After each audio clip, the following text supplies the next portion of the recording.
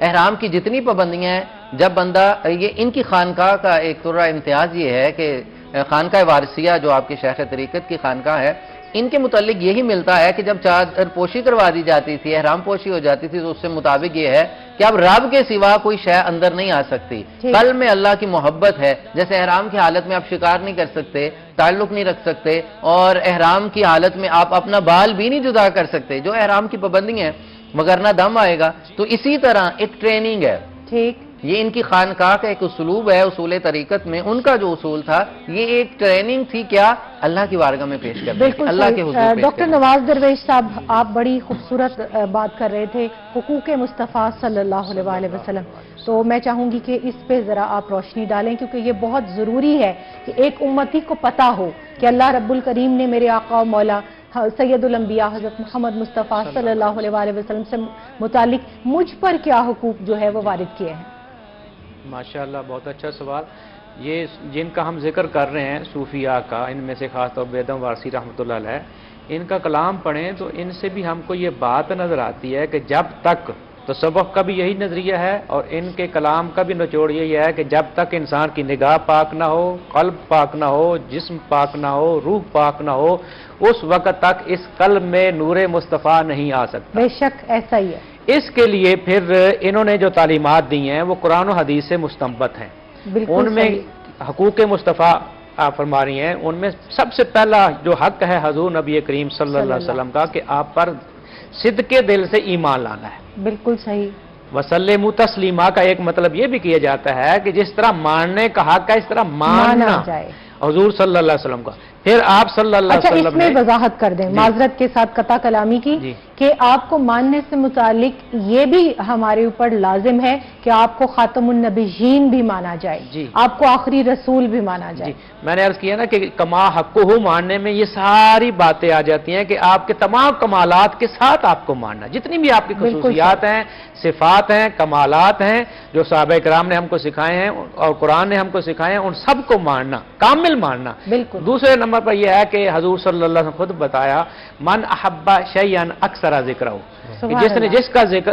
جس سے محبت کی اس کا کثرت کے ساتھ ذکر کیا۔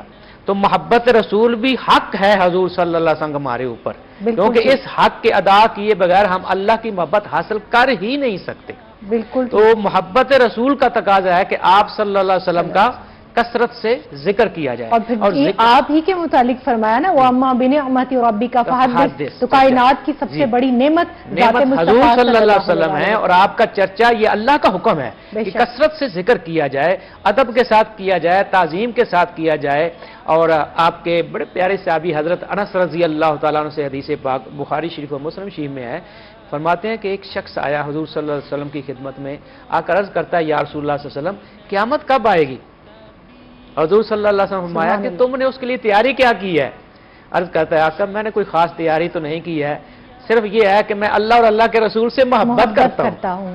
حضور صلی اللہ علیہ وسلم فرمایا تو پھر تو سن کہ تو اسی کے ساتھ ہوگا جس سے تو محبت کرتا ہے۔ سبحان اللہ۔ حضرت انس رضی اللہ تعالیٰ فرماتے ہیں کہ یہ کلام جب سنا ہم نے سرکار صلی اللہ علیہ وسلم کہا کہ تو اسی کے ساتھ ہوگا جس سے تو محبت کرتا ہے، ہم کو اتنی خوشی ہوئی، اسلام لانے کے بعد کسی اور چیز سے ہمیں خوشی نہیں ہوئی تھی۔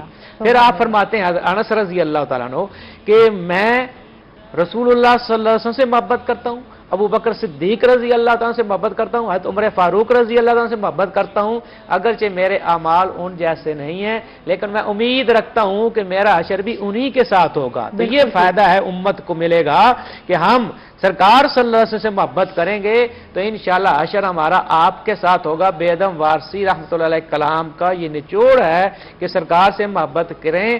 تو وہ ایک شعر میں فرماتے ہیں نا کہ ساری کائنات تو اللہ کے روبرو پیش ہوگی اور میں ہوں گا روئے بروئے رسول صلی اللہ علیہ وسلم کے آپ کے دامن میں چھپ جاؤں گا کہ جو سرکار کے دامن میں آ جائے گا وہ نجات پا جائے گا. اس کے ساتھ تیسرا جو حضور صلی اللہ علیہ وسلم کا ہم پہ اوپر حق ہے وہ یہ ہے کہ حضور صلی اللہ علیہ وسلم کی انتہا درجے کی تعظیم اور آپ کی ذات پر جان مال اولاد سب کچھ قربان کرنے کا جذبہ وناسا روح ہو. یہ جو آیت پاک میں نے تلاوت کی اس کے اندر اللہ تعالیٰ فرماتے ہیں کہ آپ کی مدد کریں. امام طبری رحمۃ اللہ فرماتے ہیں اس سے مراد یہ ہے کہ جو اللہ کے دشمن ہیں رسول اللہ صلی اللہ علیہ وسلم کے جو دشمن ہیں ان کا ڈٹ کر مقابلہ کرنا یہ رسول اللہ کی مدد ہے, آپ کے مشن کی مدد ہے, آپ کے دین کی مدد ہے. تو یہ بھی ہمارے اوپر آتا ہے کہ ہم رسول اللہ صلی اللہ علیہ وسلم کی تعظیم خود بھی کریں اور کروائیں اور آپ کے دشمنوں کا ڈٹ کر مقابلہ کریں. ڈاکٹر صاحب آپ کے اکارڈنگلی اور اس آیہ کریمہ کی روشنی میں میں جو سمجھی ہوں جو 4 حقوق رسول کریم صلی اللہ علیہ وسلم ہے اور امتی کے اوپر فرض ہیں وہ کیا ہیں؟ پہلا آپ صلی اللہ علیہ وسلم کی ذات پر, آپ کی صفات پر, آپ کی ختم نبوت اور ختم رسالت پر ایمان لانا. دوسرا محبت رسول صلی اللہ علیہ وسلم, اور محبت خالی محبت نہیں, وہ نعرے بازی والی نہیں, اس کے اندر اطاعت بھی ہو آپ کے حکم کی اور اتباع ہو آپ کی سنت کی. اور تیسرا ادب و تعظیم رسول صلی اللہ علیہ وسلم, اور چوتھا نصرت رسول صلی اللہ علیہ وسلم. یہاں اسی خوبصورت بات کے ساتھ ہمیں رکنا ہے ایک بریک کے لیے. ابھی آپ کی خدمت میں دوبارہ حاضر ہوتے ہیں, ہمارے ساتھ رہیے گا.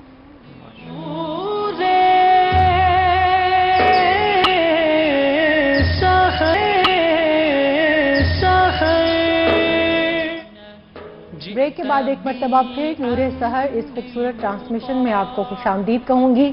ذکر ہے رسول کریم صلی اللہ علیہ وآلہ وسلم کے شہزادے سید بیدم شاہ وارسی رحمہ اللہ کا, اور ان کی نعت گوئی ان کے عشق کے ذریعے سے ہم کوشش کر رہے ہیں دربار رسول صلی اللہ علیہ وآلہ وسلم میں ہماری بھی حاضری لگ جائے. عشرۂ رحمت ہے, قبولیت کا وقت ہے, دعاؤں کا وقت ہے. رب اغفر ورحم وانت خیر الراحمین ہر زبان ہر دل کے اوپر ہوگا اور یہ دعا ہونی بھی چاہیے. اسی خوبصورت بات کے ساتھ اب میں دعوت دوں گی ملک پاکستان کی بہت خوبصورت آواز آل پاکستان ون کر چکی ہیں. میری مراد ہے عائشہ اکبر سے اور ان کے ساتھ ان کا گروپ ہے. ان سے گزارش ہے کہ یہ سحر کی اس خوبصورت گھڑی میں دعائیہ کلام سے ہم سب کو جو ہے وہ مستفید کریں. جی بسم اللہ بیٹے. میرے مولا مولا مولا میرے مولا مولا مولا میرے مولا مولا مولا میرے مولا مولا مولا میرے مولا کرم ہو کرم میرے مولا کرم ہو کرم میرے مولا کرم ہو کرم مولا میرے مولا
سر سے طوفان پر میں ڈلے جو تیرا ایک اشارہ ملے تو کرے جو مہربانیاں دور ہو جائے ہر ایک غم میرے مولا کرم وہ کرم مولا میرے مولا کرم وہ کرم مولا میرے مولا کرم وہ کرم مولا میرے مولا کرم وہ کرم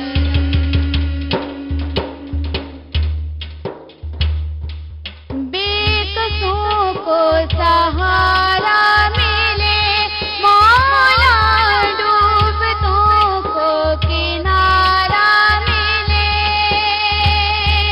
بے قصوں کو سہارا ملے مولا ڈوبتوں کو کنارہ ملے